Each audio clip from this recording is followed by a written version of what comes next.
Hey friends, and welcome back to A Simple Truth. Now, we've been following Solomon, and we're going to continue that. Today, we're going to be looking at Song of Songs or Song of Solomon. So you may hear those interchangeably. Not sure exactly why that is. First verse says the Song of Songs, which is Solomon's. So I think that's why they're kind of interchangeable. My app says one thing, and then my Bible says another. But either way, that's exactly what they are. This is a song believed to have been penned by Solomon. And we see a lot in here. There's a lot of content. Now, keep in mind, this is in chronological order. So in his kingship is when it's believed to, he's believed to have penned this. So we are going to be going through all 8 chapters. So Song of Solomon 1 through 8 today. And given the content, let's hop right into it. It's going to be a good amount. It'll be a lot of stuff. So chapter 1, the Song of Songs, which is Solomon's. Let him kiss me with the kisses of his mouth, for your love is better than wine. Because of the fragrance of your good ointments, your name is ointment poured forth. Therefore the virgins love you. Draw me away. We will run after you. The king has brought me into his chambers. We will be glad and rejoice in you. We will remember you, and we will remember your love more than wine. Rightly do they love you. I am dark but lovely. O daughters of Jerusalem, like the tents of Kedar, like the curtains of Solomon, do not look upon me, because I am dark, because the sun has tanned me. My mother's sons were angry with me. They made me the keeper of the vineyards, but my own vineyard I have not kept. Tell me, O you whom I love, where will you feed your flock? Where will you make it rest at noon? For why should I be as one who veils herself by the flocks of your companions? If you do not know, O fairest of women, follow in the footsteps of the flock and feed your little goats beside the tents. I have compared you, my love, to my fill among Pharaoh's chariots. Your cheeks are lovely with ointments, your neck with chains of gold. We will make you ornaments of gold with studs of silver. While the king is at his table, my spikenard sends forth its fragrance. A bundle of myrrh is my beloved to me, that lies all night between my breasts. My beloved is to me a cluster of henna blooms in the vineyards of En-gedi. Behold, you are fair, my love. Behold, you are fair. You have dove's eyes. Behold, you are handsome, my beloved. Ah, yes, pleasant. Also, our bed is green. The beams of our houses are cedar, and our rafters of fir. Chapter 2. I am the rose of Sharon and the lily of the valleys. Like a lily among thorns, so is my love among the daughters. Like an apple tree among the trees of the woods, so is my beloved among the sons. I sat down in his shade with great delight, and his fruit was sweet to my taste. He brought me to the banqueting house, and his banner over me was love. Sustain me with cakes of raisins, refresh me with apples, for I am lovesick. His hand is under my head, and his right hand embraces me. I charge you, O daughters of Jerusalem, by the gazelles or by the doves of the field, do not stir up or awaken love until it pleases. The voice of my beloved, behold it comes, leaping upon the mountains, skipping upon the hills. My beloved is like a gazelle or a young stag. Behold, he stands behind our wall. He is looking through the windows, gazing through the lattice. My beloved spoke and said to me, Rise up, my love, my fair one, and come away. For lo, the winter is past, and the rain is over and gone.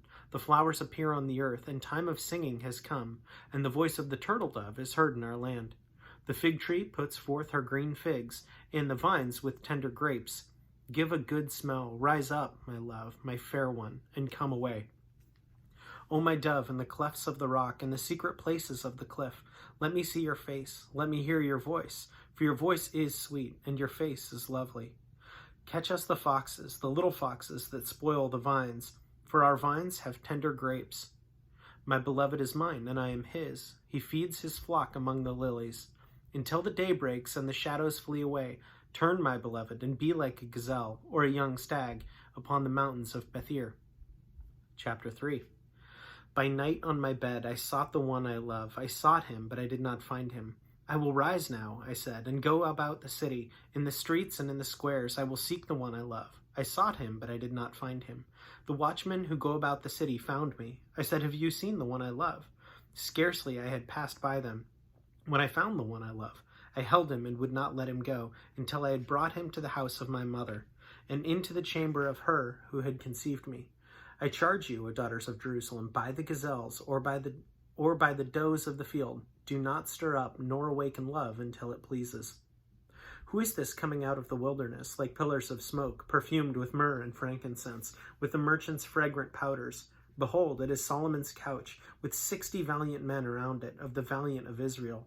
They all hold swords, being expert in war. Every man has his sword on his thigh, because of fear in the night. Of the wood of Lebanon, Solomon the king made himself a palanquin. He made its pillars of silver, its support of gold, its seat of purple, its interior paved with love. By the daughters of Jerusalem, go forth, O daughters of Zion, and see King Solomon with his crown, with which his mother crowned him on the day of his wedding, the day of the gladness of his heart. Chapter 4. Behold, you are fair, my love. Behold, you are fair. You have dove's eyes behind your veil. Your hair is like a flock of goats going down from Mount Gilead. Your teeth are like a flock of shorn sheep, which have come up from the washing. Every one of which bears twins, and none is barren among them. Your lips are like a strand of scarlet, and your mouth is lovely. Your temples behind your veil are like a piece of pomegranate. Your neck is like the Tower of David, built for an armory, on which hang thousands of bucklers, all shields of mighty men. Your 2 breasts are like 2 fawns, twins of a gazelle, which feed among the lilies. Until the day breaks and the shadows flee away, I will go my way to the mountain of myrrh, and to the hill of frankincense. You are all fair, my love, and there is no spot in you. Come with me from Lebanon, my spouse, with me from Lebanon. Look from the top of Amana, from the top of Senir and Hermon, from the lions' dens, from the mountains of the leopards. You have ravished my heart, my sister, my spouse. You have ravished my heart with one look of your eyes, with one link of your necklace. How fair is your love, my sister, my spouse. How much better than wine is your love, and the scent of your perfumes than your spice. Your lips, O my spouse, drip as the honeycomb. Honey and milk are under your tongue, and the fragrance of your garments is like the fragrance of Lebanon. A garden enclosed is my sister, my spouse, a spring shut up, a fountain sealed.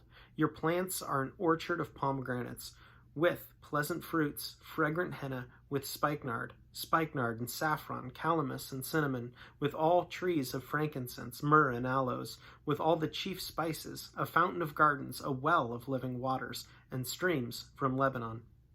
Awake, O north wind, and come, O south, blow upon my garden, that its spices may flow out. Let my beloved come to his garden and eat its pleasant fruits. Chapter 5. I have come to my garden, my sister, my spouse. I have gathered my myrrh with my spice. I have eaten my honeycomb with my honey. I have drunk my wine with my milk. Eat, O friends, drink, yes, drink deeply, O beloved ones. I sleep, but my heart is awake. It is the voice of my beloved. He knocks, saying, open for me, my sister, my love, my dove, my perfect one. For my head is covered with dew, my flocks with the drops of the night. I have taken off my robe, how can I put it on again? I have washed my feet, how can I defile them? My beloved put his hand by the latch of the door, and my heart yearned for him. I arose to open for my beloved, and my hands dripped with myrrh, my fingers with liquid myrrh on the handles of the lock. I opened for my beloved, but my beloved had turned away and was gone. My heart leaped up when he spoke. I sought him, but I could not find him. I called him, but he gave no answer. The watchmen who went about the city found me. They struck me, they wounded me. The keepers of the walls took my veil away from me. I charge you, O daughters of Jerusalem, if you find my beloved, that you tell him, I am lovesick. What is your beloved more than another beloved, O fairest among women? What is your beloved more than another beloved, that you charge us so? My beloved is white and ruddy, chief among 10,000. His head is like the finest gold. His locks are wavy and black as a raven. His eyes are like doves by the rivers of waters, washed with milk and fitly set. His cheeks are like a bed of spices, banks of scented herbs. His lips are like lilies, dripping liquid myrrh. His hands are like rods of gold set with beryl. His body is carved with ivory, inlaid with sapphires. His legs are pillars of marble set on bases of fine gold. His countenance is like Lebanon, excellent as its cedars. His mouth is most sweet. Yes, he is altogether lovely. This is my beloved, and this is my friend, O daughters of Jerusalem. Chapter 6. Where is your beloved gone, O fairest among women? Where is your beloved turned aside that we may seek him with you? My beloved is gone to his garden, to the beds of spices, to feed his flock in the gardens, and to gather lilies. I am my beloved's, and my beloved is mine. He feeds his flock among the lilies. O my love, you are as beautiful as Tirzah, lovely as Jerusalem, awesome as an army with banners. Turn your eyes away from me, for they have overcome me. Your hair is like a flock of goats, going down from Gilead. Your teeth are like a flock of sheep, which have come up from the washing. Every one bears twins, and none is barren among them. Like a piece of pomegranate are your temples behind your veil. There are 60 queens and 80 concubines and virgins without number. My dove, my perfect one, is the only one of her mother, the favorite of the one who bore her. The daughters saw her and called her blessed, the queens and the concubines, and they praised her. Who is she who looks forth as the morning, fair as the moon, clear as the sun, awesome as an army with banners? I went down to the garden of nuts to see the verdure of the valley, to see whether the vine had budded and the pomegranates were bloomed. Before I was even aware, my soul had made me as the chariots of my noble people.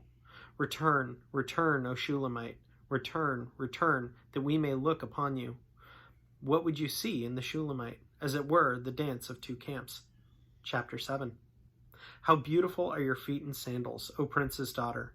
The curves of your thighs are like jewels, the work of your hands of a skillful workman. Your navel is a rounded goblet, it lacks no blended beverage. Your waist is a heap of wheat, set about with lilies. Your two breasts are like two fawns, twins of a gazelle. Your neck is like an ivory tower. Your eyes are like the pools of Heshbon by the gate of Bath Rabbim. Your nose is like the tower of Lebanon, which looks towards Damascus. Your head crowns you like Mount Carmel, and the hair of your head is like purple. A king is held captive by your tresses. How fair and how pleasant you are, O love, with your delights. This statue of yours is like a palm tree, and your breasts like its clusters. I said, I will go up the palm tree, I will take a hold of its branches. Let now your breasts be like clusters of the vine, the fragrance of your breath like apples, and the roof of your mouth like the best wine. The wine goes down smoothly for my beloved. I am moving gently the lips of sleepers. I am my beloved's, and his desire is towards me. Come, my beloved, let us go forth to the field. Let us lodge in the villages. Let us get up early to the vineyards. Let us see if the vine has budded, whether the grape blossoms are open and the pomegranates are in bloom. There I will give you my love. The mandrakes give off a fragrance, and at our gates are pleasant fruits, all manner new and old, which I have laid up for you, my beloved. Chapter 8. Oh, that you were like my brother who nursed at my mother's breasts. If I should find you outside, I would kiss you. I would not be despised. I would lead you and bring you into the house of my mother, she who used to instruct me. I would cause you to drink of spiced wine, of the juice of my pomegranate. His left hand is under my head, and his right hand embraces me. I charge you, O daughters of Jerusalem, do not stir up nor awaken love until it pleases. Who is coming up from the wilderness, leaning upon her beloved? I awakened you under the apple tree, where your mother brought you forth. She who bore you, brought you forth. Set me as a seal upon your heart, as a seal upon your arm, for love is as strong as death, jealousy as cruel as the grave. Its flames are flames of fire, a most vehement flame. Many waters cannot quench love, nor can the floods drown it. If a man would give for love all the wealth of his house, it would be utterly despised. We have a little sister, and she has no breasts. What shall we do for our sister in the day she is spoken for? If she is a wall, we will build upon her a battlement of silver, and if she is a door, we will enclose her with boards of cedar. I am a wall, and my breasts are like towers. Then I become in his eyes as one who found peace. Solomon had a vineyard at Baal Hamon. He leased the vineyards to its keepers. Everyone was to bring for its fruit 1,000 silver coins. To my own vineyard is before me. You, O Solomon, may have 1,000, and those who tend its fruit 200. You who dwell in the gardens, the companions listen for your voice. Let me hear it. Make haste, my beloved, and be like a gazelle or a young stag on the mountains of spices. I think that's it. Yeah. So there is again, a lot there. We're just reading a ton of these really heavy and really contextually rich books and chapters that we've been seeing lately. Today, I mean, that immediately got me thinking of why is that in the Bible? And I know Council of Nicaea and picking the books that would go in the Bible, but I didn't have to think long about that either. And I've wondered about this for a while of, why would that be in the Bible? And I think the thing that kind of glares out to me is, well, that's what that love should look like. A love committed to that partner. That person should be the most important other human on this earth. And that only comes really, truly with a commitment to knowing the most about them. And in this case, that would be recognizing that they're a child of God. So recognizing that we need to commit ourselves to that person, and it is only truly before God that we can do that. And that's the institution we call marriage, right? So recognizing that this absolutely beautiful picture, and some of it, I don't know that I would say my wife has a neck like the Tower of Lebanon, or of marble. That's not maybe something that I would draw. However, I think that says a lot, recognizing that, hey, even way back in the day, even back in Solomon's day, there are these pictures that can be drawn to what true beauty can look like and should look like, even though I may not fully understand all the nuance of towers of Lebanon and fawning gazelles. Not really a farmer, but all that stuff can even begin to show us this picture of, this is what God intended. God wanted it to be just this absolutely beautiful union, and that's what I see in this. So pretty cool book. A lot of stuff there, but yeah, so that's what I walked away with today. As always, thanks so much for joining. Have a great rest of your day.